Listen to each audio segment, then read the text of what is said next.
This is a picture from the 1930s of downtown Cheyenne. And as you can see, our forefathers did a pretty good job planting trees in the early days. So Mark?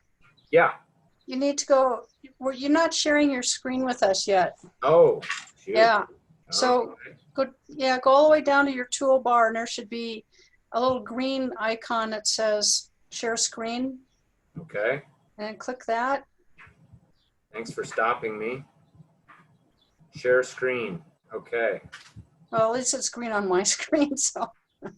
How's that? Oh, there you go. Okay, good. Perfect. Okay, so yeah, now you're seeing the picture of the 1930s Cheyenne downtown aerial view. And as I mentioned, there was a lot of tree planting that occurred early on, and a lot of that is in thanks to James Floyd Jenkins, who's pictured there.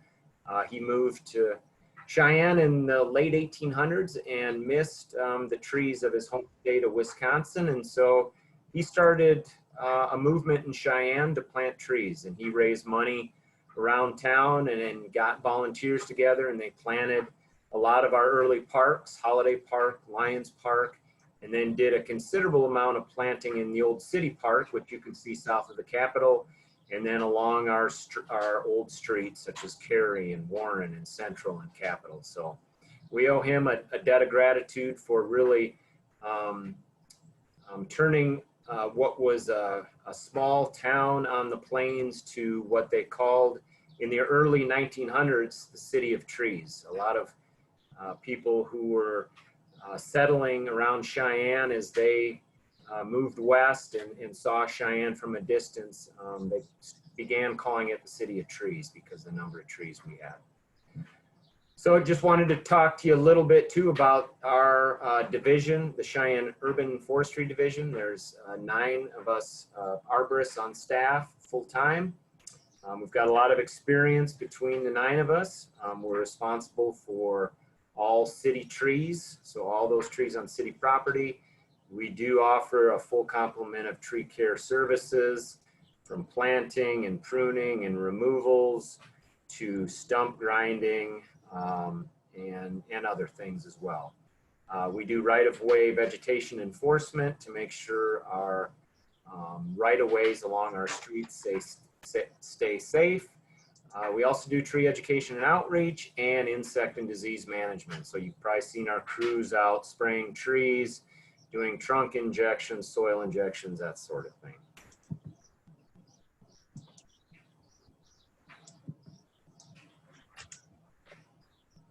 Okay, I'm going to, here we go.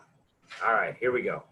So as I mentioned, I'll be talking about emerald ash borer. If you've seen any presentations on EAB, you've probably seen this slide. This is the most common picture used to show the effect of emerald ash borer on neighborhoods. This is a picture from Ohio.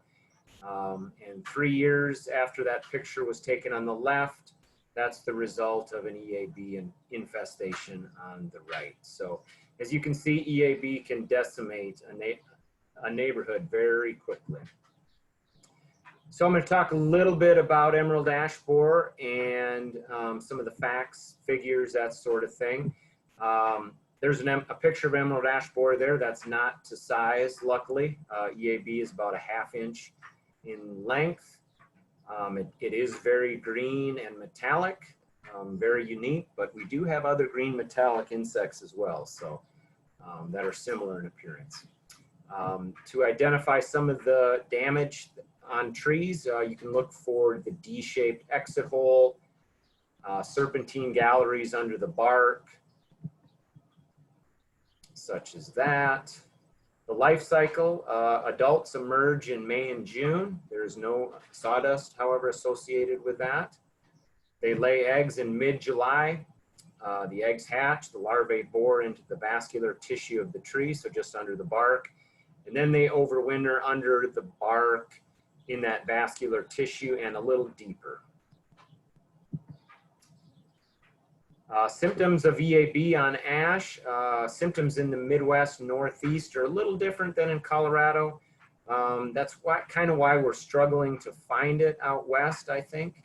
Takes a little longer, I think, to identify it out west. So in the Midwest, we see dieback, you see suckering, so you see sprouting from the base, you see epicormic branching, so that's new branches coming out from the stem, you see bark splits and woodpecker damage. However, in Colorado, you usually don't have that suckering, you have little epicormic branching, you get some bark splits and less woodpecker damage. And in our region, in the Rocky Mountain West, where ash is not native per se, our trees are in generally worse condition than they are in the Midwest, and so they're appearing to have EAB when they really don't. So it is a little more difficult to identify EAB infestations. So what are we doing in Cheyenne to prepare for EAB? Luckily, we've got a tree inventory in Cheyenne. It's a tree plotter system. And so we've inventoried about 22,000 trees. We've got about 5% ash in our parks and on city property. Along our streets, we've got about 13% ash. We also recently did a private ash sampling across our community where we hired a company to do that for us. And we found that on private property, we have about 5% ash. It's also the 8th most common genus. So ahead of ash, we've got cherry, we've got elm, we've got pine, we've got crabapple, spruce, maple, and our #1 most common tree species, to nobody's surprise, in Cheyenne is cottonwood. And that's across all our tree inventories. So as you can see on the right there, that's the Guinness Book World Record EAB. That's a 10-pounder right there, I believe. If you look at the little baby's expression, he's not real happy to be part of his daddy's Halloween costume. But we do trap in Cheyenne. We just put our traps up this week. Trapping is not real good at detecting a EAB infestation. I believe trapping has never been proven to do that. It's always been somebody in the field with a branch sample or an actual insect. Traps are used primarily to gauge population levels once EAB is established, but we're still trapping to see if we can catch some. Also, it's a great opportunity for education and outreach. We get a lot of calls about these traps, and so it's an opportunity then for us to educate the public about it. Branch sampling, so for every ash tree that we cut down or trim on city property, we do sample those branches. So we use a draw knife, we pull back the bark, get into the phloem and xylem, and are looking for EAB larvae. That's a technique that was perfected in Canada, and it's been used in Colorado and other places to identify ash infestations. So we do have an EAB management plan now. We completed it last summer. You'll find most communities, larger communities, have EAB management plans. So just to kind of go through it a little, we do have it available on our website, CheyenneTrees.com, if you want to take a look at it. Might be some good reading before you go to bed to put you to sleep. So ash management, we are currently evaluating all our ash trees and deciding whether we're going to remove them and replace them or treat them once EAB is detected. We're not going to start treatment here on city trees until we detect it in Laramie County. This past winter, we did remove probably 20 to 30 ash trees, and we are replacing those with a variety of different species. We won't be replanting any ash, of course. Tree ordinances, we have updated our tree ordinance so we can take action on infested trees on private property if we need to.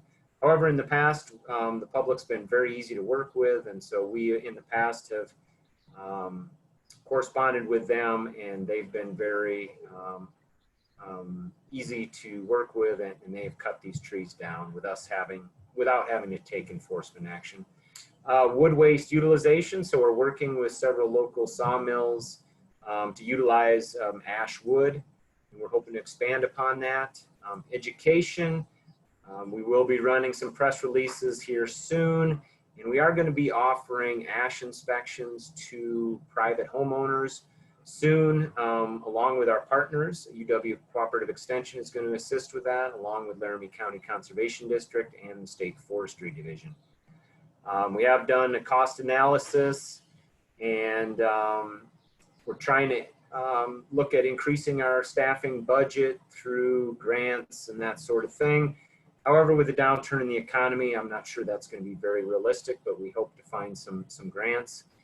We do have an intern right now who is funded through a grant, and she is going to be helping us with EAB information and outreach. And partnerships, like I mentioned, is so important. We've got a lot of good partners here, and we hope to work with them to help educate the public and be more prepared once EAB does arrive. So as I mentioned, trees in our region, ash trees in particular, are struggling as a result of many things. We've had lilac ash borer recently. Oyster shell scale is very prevalent in our ash trees. We've also got ash bark beetle. Had some past weather events, hail, freezes, snowstorms that have affected ash trees, and of course drought. So our ash are in pretty poor condition right now. We're seeing a lot of ash removals around town as a result.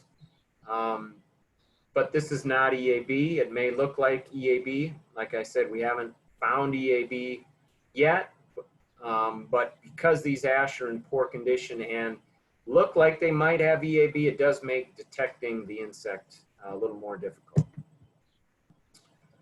So we're going to be talking to homeowners a lot about whether they should treat their tree or whether they should replace their tree.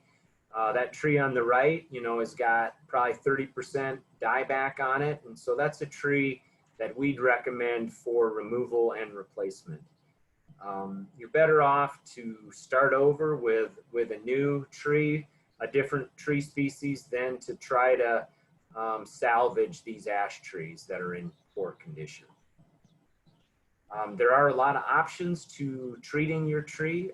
You can do it yourself as a homeowner. There are over-the-counter products available at big box stores. But really the best route is to have a licensed arborist inject your tree. Emamectin benzoate right now is the best product we have on the market, and that can only be applied by a licensed pesticide applicator. However, it only needs to be applied once every 3 years, which is nice. Tree diversity, that is so important. You'd think we would learn from the past.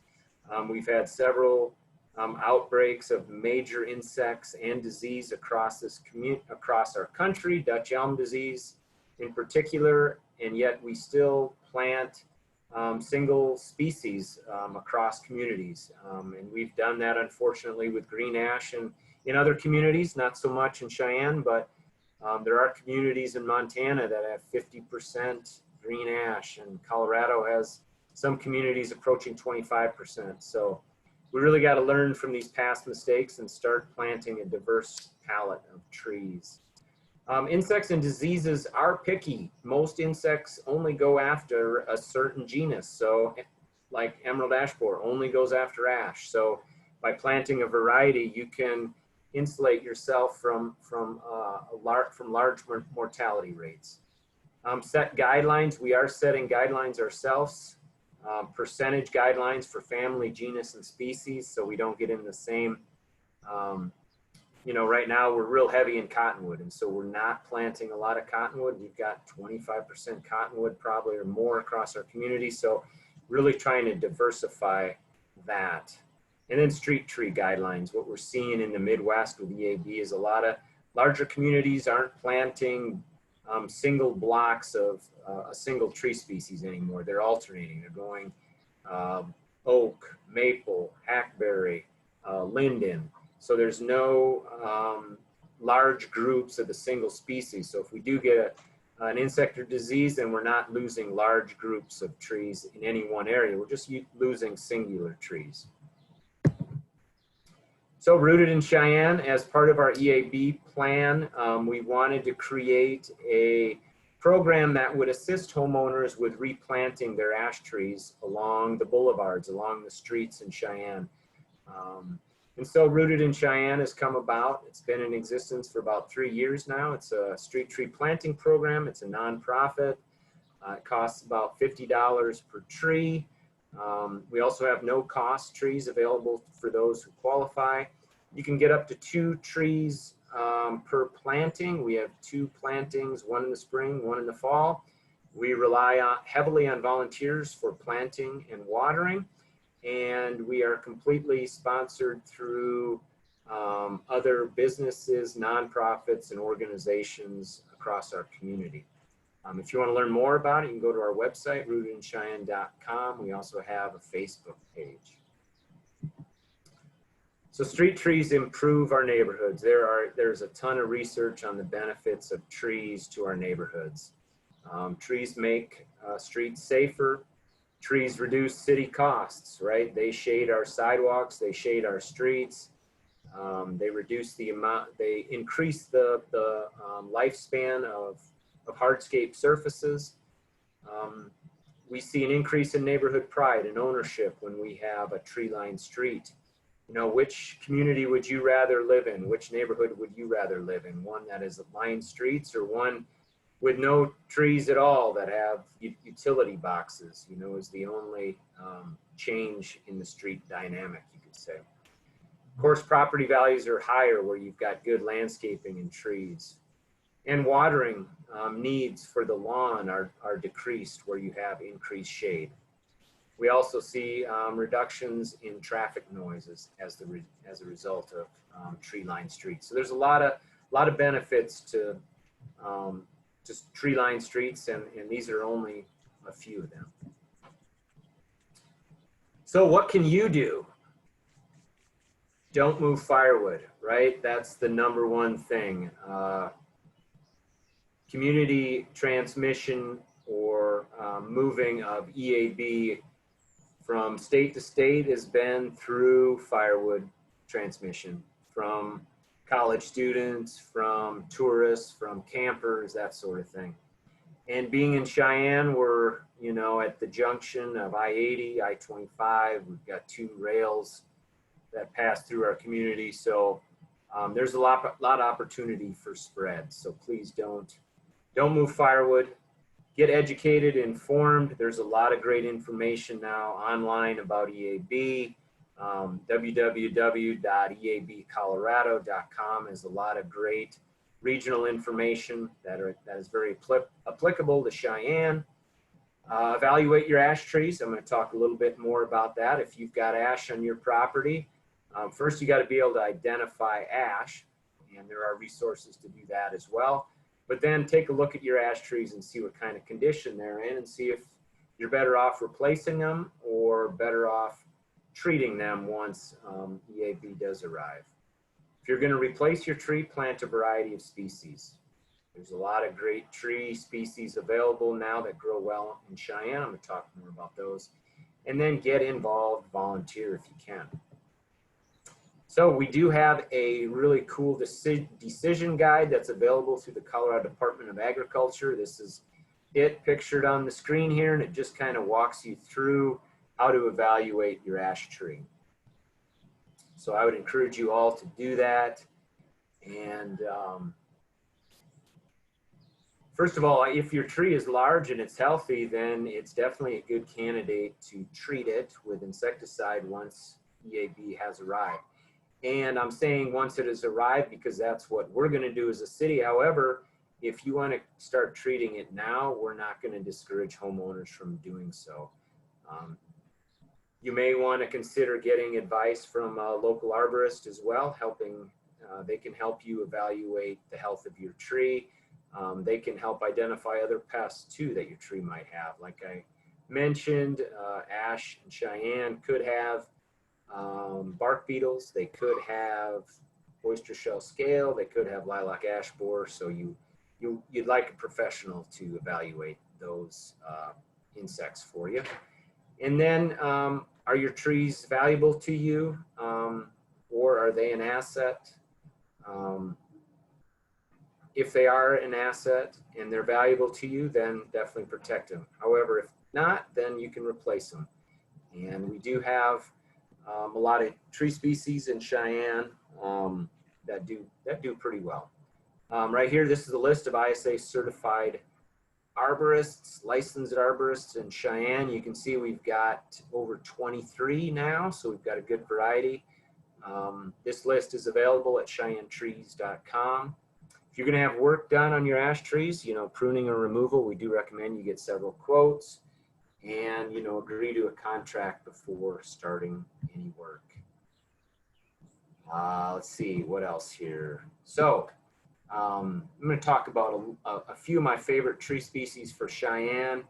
I lived in Cheyenne about 10 years and I've planted a ton of variety of different tree species. A lot of them have failed, but some of them have done pretty well. This is the most difficult climate that I've ever lived in to grow trees, no question. And I've lived in, you know, Colorado, Utah, Minnesota, Wisconsin, several other difficult climates, but no question Cheyenne's tough. So, but we do have some good species. So pictured here are a couple of my favorites, bur oak and American elm. Bur oak, this is one of my favorites. There's several mature bur oak growing on state grounds downtown that were planted in probably during the late 1800s, and they're still doing fine. Bur oak is a long-lived tree. It'll live 200 years or better. So if you want one that's going to last you a while, bur oak is a good choice. It's also native to Wyoming, native to the Black Hills. This is the former state champion bur oak in Cody, Wyoming. There is now a bigger tree growing in Buffalo, Wyoming, but this tree was brought in a coffee can in 1908 on the train, and this homestead has been in existence in Cody for over 100 years now. So really, really nice looking bur oak. Hackberry. Hackberry is kind of an ugly duckling after you plant it. It takes a little while to get established, but it's a really tough tree. The tree on the left is growing downtown under really difficult circumstances and doing just fine. The tree on the right is growing in a yard in Cheyenne. It has very unique bark, has an upright kind of appearance similar to elm. It does have fruit that the birds really like, so pretty cool tree. These are street tree hackberry in gearing. Makes a beautiful street tree, as you can see, and does a lot for this neighborhood. American linden, this is one that I think is underplanted. That's the state champion on the left in Casper, Wyoming. As you can see, it has a very pyramidal shape. The trees are the leaves, sorry, are very heart-shaped and large in appearance. Pretty unique for Wyoming. The buckeye, or Ohio buckeye or horse chestnut, is another one. It's one of few where you can get some actual fall color. Most of the trees in Cheyenne, unfortunately, don't have very good fall color, but this one is the exception. It's got it, and it changes from year to year depending on our weather. As you can see, it can be red to orange and even yellow. So neat tree. As you can see, it has large palmate leaves. This is one growing at the VA hospital, probably close to 100 years old, and this is a horse chestnut. I think this is my last one, honey locust. There are several good varieties. Imperial, Skyline, Shade Master are a few. This one has really small leaflets. Does very well in the downtown. People like it because you don't have to rake the leaves up. They tend to just blow away. It does cast a lighter shade, so it's good for your lawn, allows sunlight through. And oh, this is my last one. This is one of my favorite right here. There's a lot of new Asian elms coming on the market that are highly resistant to DED, Dutch elm disease, and this is probably my favorite. This is the Accolade elm that's pictured. Some of the other varieties that we've been testing that do pretty well are Triumph, New Horizon, and Discovery. So that's it for tree species. Those were my top 6. You probably have your own. Lastly, I just want to talk about volunteering. I mentioned, things that you could do. If you got some time on your hands, looking for a way to volunteer in the community, give back to the community. We are currently looking for volunteers to water our trees. We have 200 trees right now that we need watered on a weekly basis, and it's quite a task. We've got about half a dozen volunteers or so that help us, but we need about half a dozen more. Pictured here, you may recognize this couple. This is the Hemmers, Dennis and Mary Kay. Dennis was a long-time tree enthusiast in Cheyenne, worked for the Conservation District, was an outstanding guy, loved to talk about trees, but unfortunately he died about a year ago. And he was one of our best volunteers. He watered more than anybody, he and his wife. So we truly miss these folks, but Mary Kay is still with us, and she chose to donate their truck and a water tank to Rooted in Cheyenne, and it's now in the back of a truck, and we use that for volunteers to water. So she passed on a great legacy to Rooted in Cheyenne, and we're very thankful. So please, if you want to volunteer and help us water, go to rootedincheyenne.com. And with that, I'm going to take questions. If you have questions about EAB, I'll take those, but any other questions as well related to trees, I can try and answer. And we have some other people on the Zoom here that might be able to answer those questions if I can't. So Catherine, take it away. Sure, Mark. Would you talk a little bit about how weather impacts our trees, and especially this last April, because not everybody's a weather watcher, and I think that just plays such a huge part of our trees and tree issues. Sure. Yeah, so that record cold temp that we had, I don't know, about a month ago, definitely affected our trees. We had trees that were actively growing, moving, water transpiring, and so we've seen a lot of dieback in conifers, especially at the tips of the branches, at the top of the tree. You might see red needles, that sort of thing. We're still kind of gauging what kind of effect that had on our deciduous trees. Some are taking a lot longer to leaf out. Ash in particular, we've been getting calls on ash a lot. White ash is one of the last tree species to leaf out in Cheyenne, but green ash is pretty late as well. And in some neighborhoods, they've completely leafed out. In other neighborhoods, they haven't started. So we are concerned that freeze may have affected ash, but others may have been affected as well. So Mark, part of my job is, I'd go out and do a lot of yard calls. And I talked with one homeowner who, I was looking at his fairly mature ponderosa, about 40, 50 feet tall. And I asked him what kind of a watering schedule he had for his tree. And he just looked at me and he says, well, I got some advice from someone that said I didn't need to water the tree anymore because it was big and mature and didn't need water anymore. And after I asked him a whole bunch more questions, it turned out it was his lawn sprinkler repair guy who had told him that the tree didn't need water anymore. So can we kind of talk a little bit about what trees need as far as watering? Sure. Yeah, so I think, you probably all are well aware that we live on the high plains, that trees are not native to Cheyenne except for along Crow Creek and dry creeks. And so we have to water our trees here, with only 14 inches of moisture. You just can't grow trees on natural moisture alone. So what we recommend, if your trees are on a turf irrigation system and they're getting half an inch to 3/4 of an inch a week of irrigation, that should be sufficient.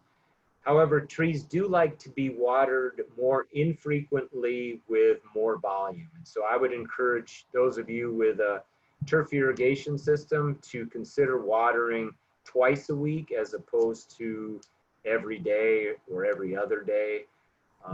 That's also good for your lawn as well. That makes your roots grow down a little deeper, and they become a little more drought tolerant, I believe. So as far, if you don't have a turf irrigation system, your trees require about 10 gallons of water per inch of diameter per week.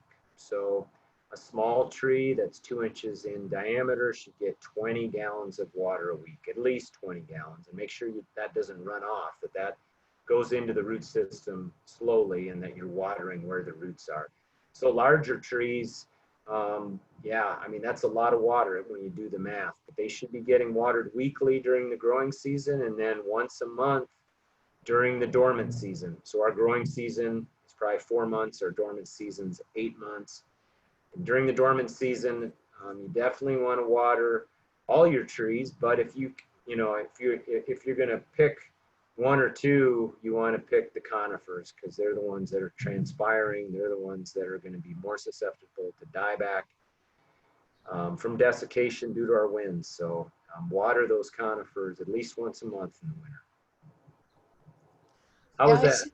yeah, I see a lot of problems, especially with our blue spruce, and they're usually put in an impossible location and asked to do something that's out of their depth, kind of like the aspen trees, which I see planted in some pretty hostile environments.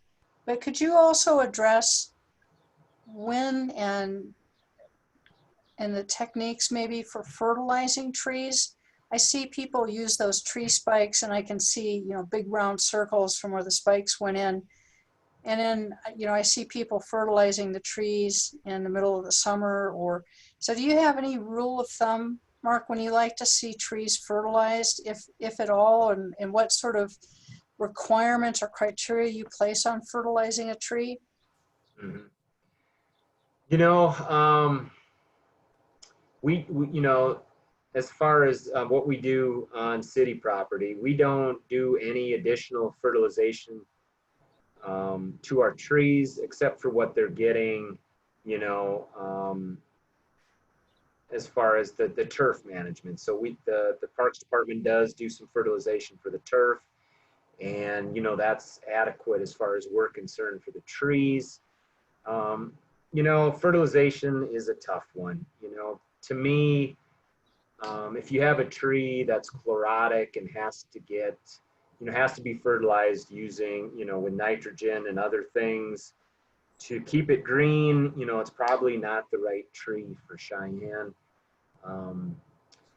Fertilization can help growth rate. It can help with some micronutrients, some deficiencies, but it shouldn't be, the way to save your tree or a lifeline to your tree.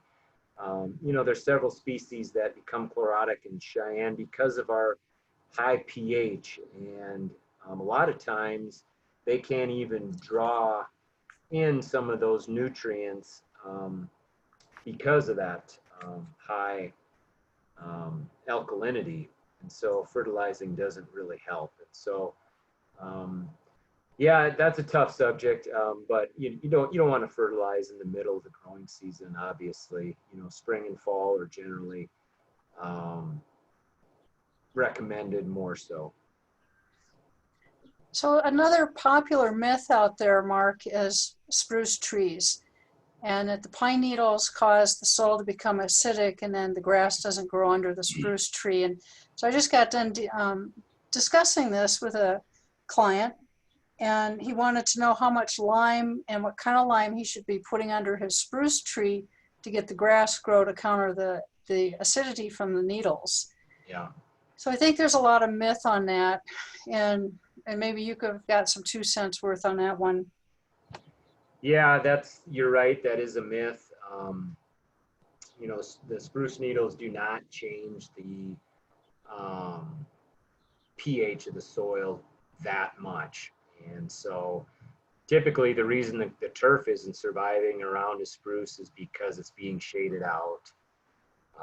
You know, grass does not grow very well under spruce, and even next to the canopy or just right up next to the canopy, you know, it can be shaded for a large part of the day. And so, you know, we try to mulch around our spruce instead of trying to get grass to grow, because it just doesn't do very well. And, you know, the idea of trying to change the soil pH by adding lime is not a very good option. I mean, the amount of lime you'd have to add is just unrealistic and not worth it, in my opinion. Yeah, that's always one that some of the myths that exist are really hard to overcome. And if someone's lived back east and then they come out to Wyoming, our soils are 180 degrees different. So they have to relearn their gardening technique. So there's a huge learning curve for a lot of people. Another thing I see is, and you can address this one too, but I see people trying to limb up their spruce trees to get the grass to grow underneath the tree. And what sort of consequences can we expect when someone limbs up a spruce tree? Yeah, well, you're taking away its natural form. You know, when you go out to the woods, you know, the branches do grow down to the ground, unless they're in a real tight forest, you know, then shading does eliminate those lower branches, but you're losing wind protection. I mean, I have spruce in my front yard. They're on the northwest side of my house, and without them, boy, my house would get a lot more wind. And so I want the branches down to the ground for that reason. You know, and usually what you find is when you do limb them up, you do find, you know, epicormic branches. You do see new branches form because that's what spruce do. If there's sun hitting the stem, then new branches will eventually form. So you're kind of fighting the natural tendency of the tree. So I try to encourage people not to do that, but, you know, we do it on city property too. I mean, unfortunately, you know, at golf courses and other places where turf's a priority, it occurs, and the tree can survive. I mean, the tree will cope and survive, but it's not the appearance that I prefer. Some people must like that appearance though, because like you mentioned, it's very prevalent. Yeah, our trees sometimes have an uphill battle, not only with the environment, but with some of the things that we do to them. And so speaking of spruce trees still, there's kind of the rumor among some homeowners that there's this red-banded needle fungus going around. Have you heard anything about that?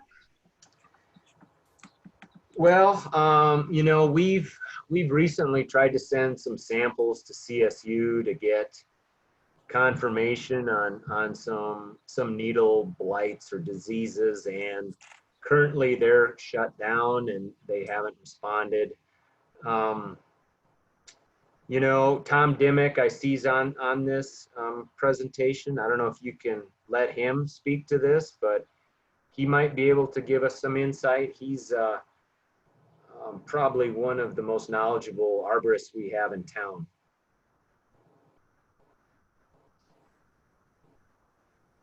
Are you there, Tom? Yes. One of the things that we're seeing on the spruces a lot is Rhizosphaera needle cast. But there's a whole host of needle cast problems and disease problems that we're trying to deal with. I hate to lump them all in together. The treatment is largely the same, but till we have a handle on what some of these other things are, we can identify the Rhizosphaera fairly quickly, just because of the way it acts. But some of the other things, we see some kind of weird things happening among the spruces, and I'm not convinced those are all the same thing. So it'd be good to pursue some testing at some point. Yeah, I agree. And, what happens when you overplant, one species is you tend to see a lot of problems down the road. And spruce actually is number 2 in Cheyenne in terms of the most prevalent tree species. And so, we've overplanted it. It's a shallow rooted species. When you find it in the woods, it's typically along draws and in wet areas. And we've planted it in dryland situations and windbreak situations. And it's a little bit out of its element, and it's becoming more and more susceptible to a whole host of insects and diseases. And in addition, it's just not a native tree here. So Yeah. that's a strike against it to begin with. It's got to cope with our environment, and it's does pretty well as far as trees go, but it's still going to battle. Thanks, Tom.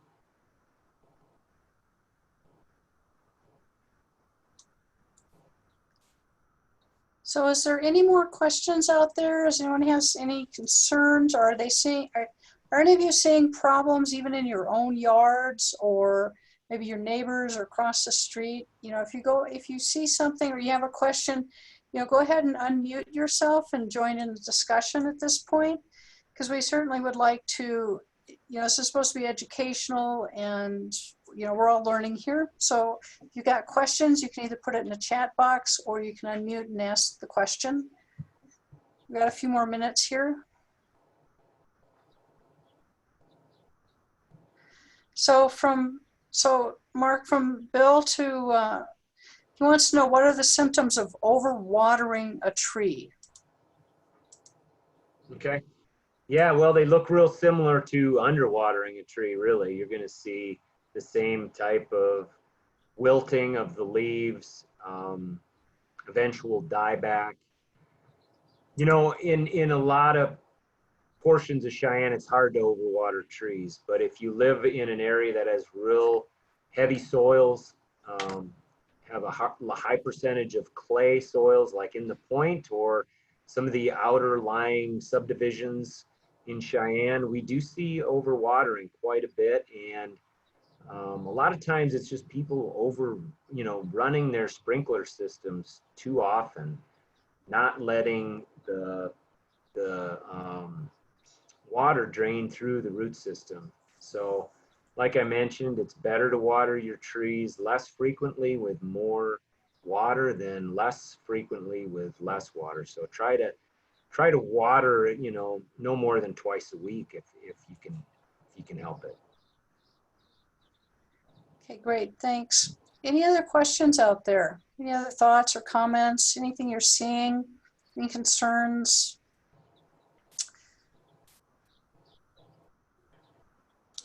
Catherine, this is Lynn McLaughlin. Hi. I have a aspen tree that's very close to my house. I didn't plant it there, but it's there, and it's a beautiful tree. But it's starting to have places that it's having dieback, and I don't know what to do to save it, because it's been growing for a long time, and well, at least 20 or 30 years, and it's a beautiful tree. But there's branches that don't have any leaves on it so far this year. Yeah, well, aspen, it's not fond of city living. It's more of a country bumpkin, you could say. Would prefer to live up in the mountains and where it's a little cooler, where it has more of its buddies around. So we struggle too, trying to keep aspen alive in Cheyenne. So it's really hard to say what the problem is. There's just so many issues with aspen, insect and disease problems. It's prone to sun scald and frost cracks. So it's hard to say. I'd have one of our licensed arborists come out and look at it and Okay.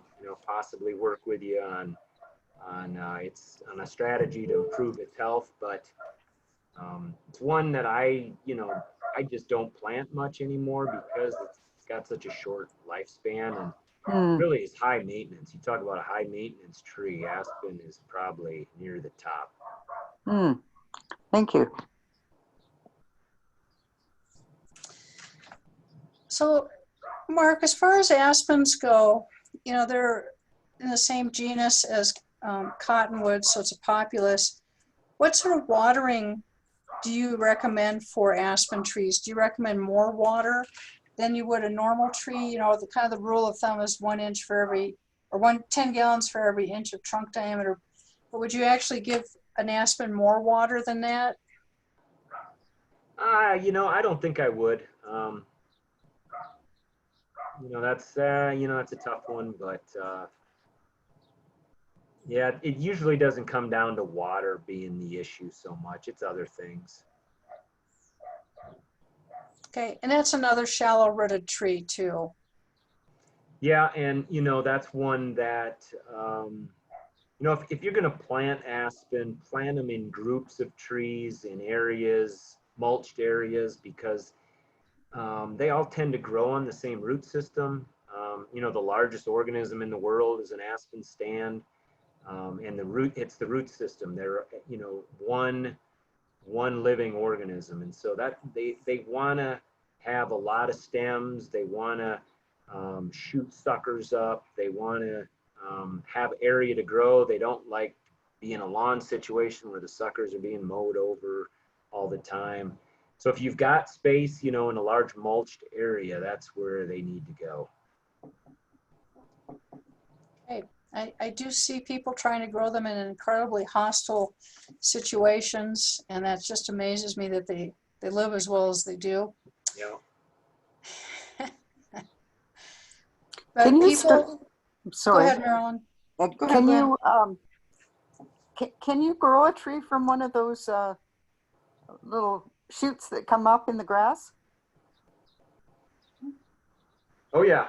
Yep. That's that's just the aspen trying to stay alive, trying to get more leaves out there so it can make more food for itself. And so if you have a lot of suckers coming up in your yard, yeah, those are all viable offspring of that root system from the parent tree, the larger tree that could be on your property, could be on your neighbor's property, right? Do you need to leave it right where it is so it's still attached to the parent tree? Or can you cut it, can you dig it up and move it to someplace else? You'll find suckers coming up all over the place typically. So it's not usually necessary to have to move it. You can try to move them, but I don't think your success rate would be very high. Okay, thanks.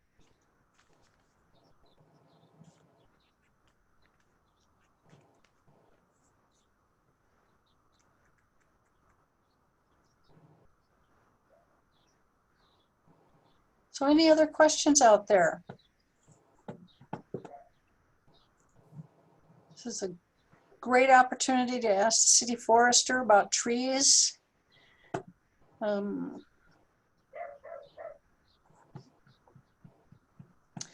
So, Mark, one of the things that I've also been seeing a little bit more prevalently in the last few days is trees that were planted and the root ball was left balled and burlapped. So the burlap was left on it, the twine, the wire cage, and now 20, 25 years later, the tree is in a state of decline or is dead, and the homeowner thinks they did something wrong. Yeah, that's a problem we deal with pretty regularly. Our recommendation for planting a B&B tree is to remove everything. I mean, remove the twine, remove the metal cage, remove the burlap. If you can't remove all the burlap, at least the top 2/3 of it. But in other parts of the country, they might leave some of that stuff on and it decomposes. Here, it just doesn't decompose in our dry climate much, and it causes issues for the root system. We find circling roots, girdling roots. Tree doesn't establish as quick, tends to blow over. So there's all kinds of issues with that. And some contractors, unfortunately, will talk you into leaving all that stuff on. They might tell you, well, we won't guarantee the tree for a year if we take all that off. Well, you don't care, okay? Take it all off, because your tree is doomed if you leave all that stuff on. So make sure that you require your contractor, your landscaper, your arborist to take all that stuff off. Okay. I know my master gardeners hear that from me, but it helps to hear that coming from someone else also. And any other questions? Oh, I see a couple more here in the chat box. Catherine, Yeah. this is Susan Parkins. I live out in the county and I have a pine tree and a berm out close to my road. And it's, I know it's not really made for that area, but especially the north side, the needles have all turned red. But there's new growth shoots on the end of those branches. So is the tree gonna survive? It's just gonna shed those needles, or what do you think? Well, that's a good sign. If you've got green candles, we call them, you know, the new growth that comes out this time of year. So the old needles turned red and died, maybe due to winter desiccation. You know, if it's on the north side, you know, that's where a lot of times our wind comes from, so that would make sense. But yeah, I would try to baby it a little bit. You know, try to water it once a week. You know, we've had a dry spring, so you know, mulch it if you've got weeds or grass that are competing with the root system, remove those. But yeah, I wouldn't cut those branches off. I'd allow that new growth to take shape and see what happens in the next, you know, few weeks. Thank you. So Mark, a couple questions here for you. Is using the liquid big box EAB treatment advisable to potentially save the tree based on future potential EAB? Does this make the tree immune to EAB? Boy, I'm not familiar with the product. You know, most of the homeowner available products at big box stores are soil drenches of imidacloprid. And those, you know, are usually only good for a year. So they protect the tree from being attacked for 1 year. It doesn't have any lasting effect on the tree. You have to treat it again the following year. As I mentioned, licensed applicators can apply or inject better chemicals that are effective at protecting your tree for up to 3 years, and that's the route we're likely to go once we start treating. So we don't have to treat as often, and they're also more effective. A lot of the research out there has shown that this emamectin benzoate that is injected into the trunk is the most effective way of protecting ash trees. And so we're not going to mess around with other less effective methods, but there are several products available to homeowners. I guess my concern about using something out of a big box store, you know, something that the homeowner can buy, is that you're potentially risking the emerald ash borer to become resistant to that chemical and thus making other chemicals more difficult for it to be effective. Yeah, there might be a chance of that. You know, we've seen that somewhat in other insects. You know, European elm scale is one that comes to mind. But, you know, first and foremost, I would definitely evaluate the health of your tree first before you treat it. If it's, like I mentioned, if it's got 30% or greater dieback, it's already infested with other insects, I'd recommend replacing it over treating it. Okay, great.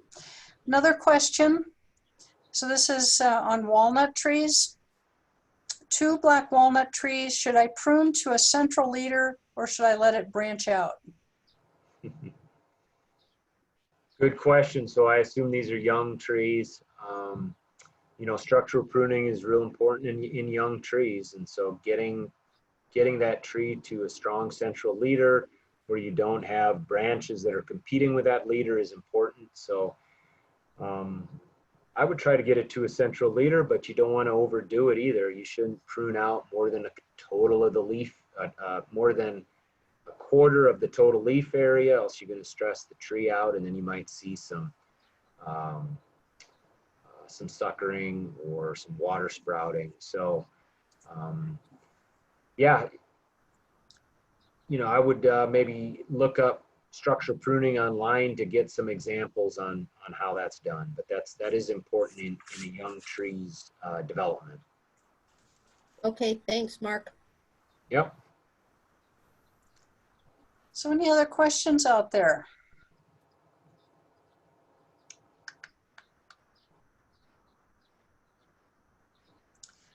Not seeing any or hearing anyone. I think I'm going to end the program at this time. I do have another program coming up next Wednesday, and that is on perennials and perennials that do well in Cheyenne. Find the Zoom link at Laramie County Extension Facebook page. Mark, I want to thank you for taking an hour out of your evening and educating us on EAB and trees in Cheyenne and different kinds of trees we can plant and tree care. So that's very much appreciated.